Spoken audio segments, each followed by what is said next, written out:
काळजाच्या वहीमध्ये एखादं पिंपळपान जपून आणि लपून ठेवावं आणि ती वही हरवून जावी आणि कित्येक वर्षांनी ध्यानीमनी नसताना अचानकपणे ती वही हाती यावी आणि त्या पिंपळपानाची जाळी व्हावी.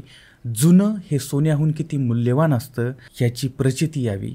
अशाच पद्धतीचं एक पिंपळपान मराठी चित्रपटसृष्टीतील पिंपळपान होते दामुअण्णा मालवणकर. म्हणजे दुःखाची नजर चुकवून आनंदाची लकीर चेहऱ्यावरती उमटवणारे एक महान कलाकार म्हणजे दामुअण्णा. कलाकारांची पंढरी आहे कोल्हापूर. करवीर तालुका आहे, त्या ठिकाणचं सांगवडे गाव आहे. आता हे गोविंदराव टेंबे यांचंसुद्धा गाव आहे.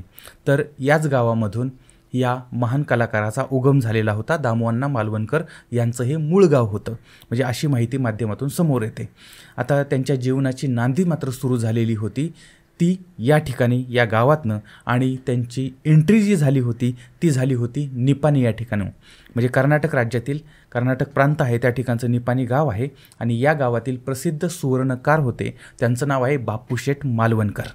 तर एक बडी आसामी आहे, सोनाराचं घरी पिढीजात त्यांचा व्यवसाय आहे, अत्यंत संपन्न असा परिवार आहे आणि या परिवारामध्ये 8 मार्च 1893 या दिवशी एका मुलाचा जन्म होतो आणि तेच दामुअण्णा मालवणकर, म्हणजेच दामुअण्णा बापूशेठ मालवणकर. आता हे त्यांचं पूर्ण नाव आहे. आता सोनाराच्या घरामध्ये मुलाचा जन्म झालेला आहे, सोन्याचा चमचा घेऊन मुलगा जन्माला आलेला आहे. बालपण अत्यंत सुखामध्ये त्यांचं गेलेलं होतं आणि आता वडिलांनी त्यांना शाळेमध्ये पाठवलं आणि त्यांनी शिक्षण पूर्ण करावं आणि आपला सोनाराचा व्यवसाय बघावा असं घरच्यांना वाटत होतं, वडिलांना वाटत होतं. पण हे सुपुत्र विचित्र होते, वेगळे होते.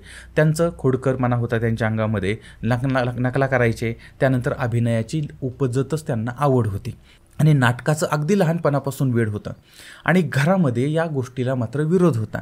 म्हणजे मुलगा जसा जसा मोठा व्हायला लागला तसा तसा तो नाटुकल्या करायला लागला, नकला करायला लागला आणि नाटकं पाहायची इच्छा व्यक्त करायला लागला, नाटक पाहायला जायला लागला.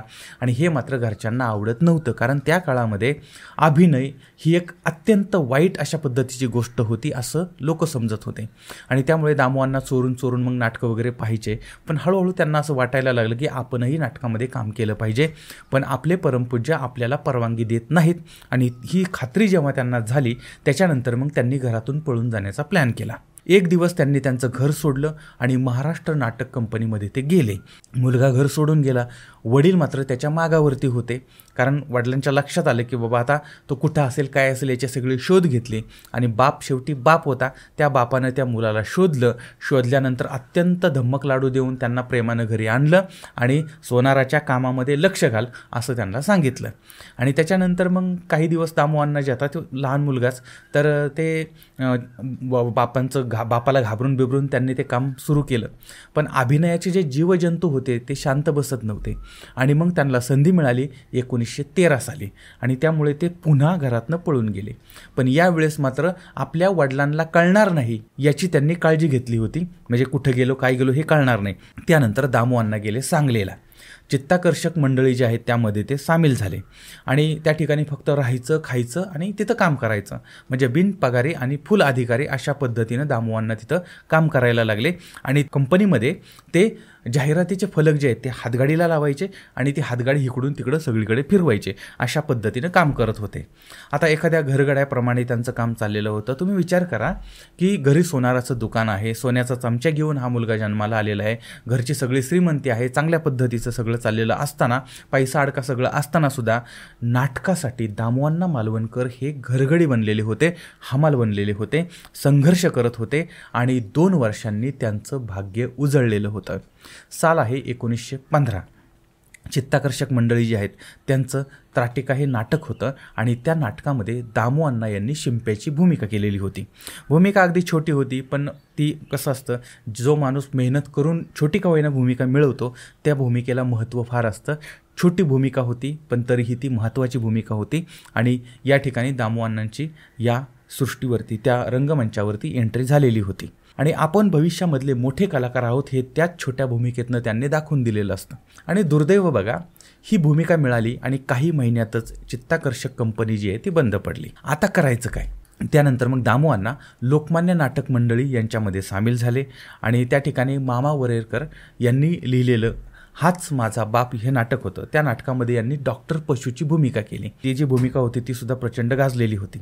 यानंतर काही महिन्यामध्ये दामुअण्णा मालवणकर हे केशवराव भोसले यांच्या ललित कला दर्शन मंडळीमध्ये सामील झालेले होते. पण त्या ठिकाणी गेले, पण त्यांना मनासारखं काम मिळालं नाही. त्यानंतर दामुअण्णा दीनानाथ मंगेशकरांना भेटले होते, म्हणजे लता दिदींच्या वडिलांना. आणि त्यानंतर मग त्यांच्याबरोबर ती बलवंत नाटक मंडळीमध्ये हे सामील झालेले होते. आता या ठिकाणी त्यांच्या प्रतिभेला वाव मिळालेला होता आणि खऱ्या अर्थाने यांच्यातल्या कलाकाराला म्हणजे एक संधी मिळालेली होती. आणि या कंपनीमध्ये त्यांनी पुण्यप्रभाव, मृच्छकटिका, त्यानंतर भावबंधन, विद्याहरण, उग्रमंगल, संन्यस्त खड्ग, त्यानंतर वेड्यांचा बाजार अशा पद्धतीची जी नाटकं होती त्या नाटकामध्ये काम केलं आणि स्वतःला सिद्ध आणि प्रसिद्ध केलं. आता याच काळामध्ये एक परिवर्तन घडलं होतं. साल होतं 1933-34चं. आता या सुमारास बलवंत संगीत मंडळी जी आहेत ती बंद करून त्याचं रूपांतर बलवंत चित्रसंस्थेमध्ये झालेलं होतं. आणि ही चित्रसंस्था चित्रपटांची निर्मिती करणार होती आणि त्यांचा चित्रपट होता पहिलाच तो 1934 साली आलेला कृष्णार्जुन युद्ध.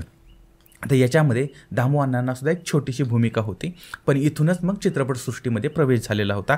आणि त्याच्यानंतर पुढच्या 3-4 वर्षामध्येच त्यांनी लक्ष्मीचे खेळ, सत्याचे प्रयोग, ठकीचं लग्न अशा पद्धतीच्या चित्रपटामध्ये काम केलं होतं. आणि या काळामध्ये दामुअण्णांची भेट मास्टर विनायक यांच्यासोबत झालेली होती. आता दामुअण्णा त्यानंतर कोल्हापूरमध्ये आले आणि मास्टर विनायक यांच्याबरोबर ती काम करायला लागली.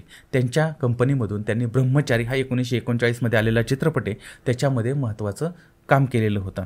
आणि त्यानंतर मग त्यांचा मुख्य भूमिका दामुअण्णांना घेऊन मुख्य भूमिका, हिरोची भूमिका जी होती तो पहिला चित्रपट होता ब्रँडीची बाटली. हा सुद्धा त्या सुमारास प्रदर्शित झालेला होता. त्यानंतर लग्न पाहावं करून, सरकारी पाहुणे, गजाभाऊ या चित्रपटामधून यांनी नायकाची भूमिका केलेली होती. त्यानंतर माझा बाळ, चिमुकला संसार, अर्धांगी, अमृत, सुखाचा शोध, संगम, त्यानंतर पहिली मंगळागौर हे मराठी चित्रपट दामुअण्णांनी केले होते. आणि सुभद्रा, बडीमा या हिंदी चित्रपटामध्ये त्यांनी भूमिका, हिंदी म्हणजे कॉमेडी भूमिका केलेल्या होत्या.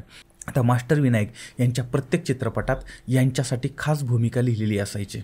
आणि त्यानंतर पुढं दामुअण्णा यांनी चूल आणि मूल, मोरूची मावशी, ब्रह्मघोटाळा, गळ्याची शपथ, बायको पाहिजे, देव पावला या चित्रपटामधून वेगवेगळ्या भूमिका केलेल्या होत्या आणि त्यांना प्रचंड नावलौकिक मिळालेला होता.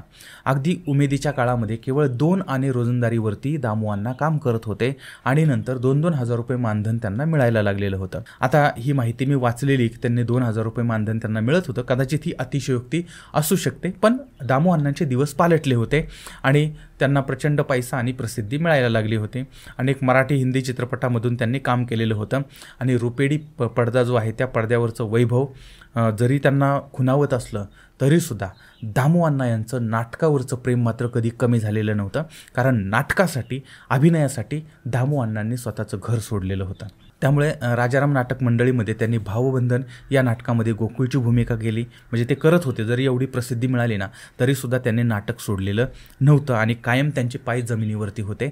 आता त्या काळी त्यांना 350 रुपये नाईट मिळायची आणि याच काळामध्ये मग त्यांनी स्वतःची प्रभाकर नाटक मंडळी सुरू केलेली होती आणि उधार उसनवार हे नाटक त्यांनी रंगमंचावर आणलेलं होतं.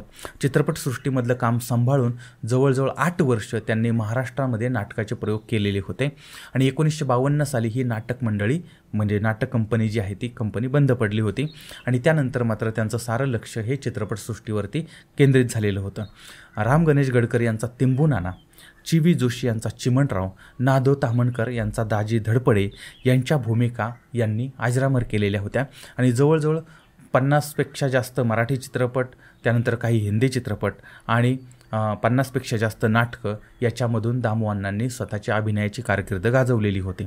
परत एकदा त्यांचं म्हणजे नावं बघा: उग्रमंगल, त्राटिका, पुण्यप्रभाव, भावबंधन, मृच्छकटिका, विद्याहरण, वेड्यांचा बाजार, संन्यस्त खड्ग, हाच माझा बाप, त्यानंतर चित्रपट अमृत, अर्धांगी, कृष्णार्जुन युद्ध, गजाभाऊ, गळ्याची शपथ, चिमुकला संसार, चूल आणि मूल, ठकीचं लग्न, देव पावला, पहिली मंगळागौर, माझं बाळ, बडीमा हा हिंदीमधला, त्यानंतर बायको पाहिजे, ब्रँडीची बाटली, ब्रह्मघोटाळा, ब्रह्मचारी, मोरूची मावशी, लग्न पाहावं करून, लक्ष्मीचे खेळ, संगम, सत्याचे प्रयोग, सरकारी पाहुणे, त्यानंतर सुखाचा शोध अशा पद्धतीनं चित्रपटामध्ये त्यांनी काम केलेलं होतं.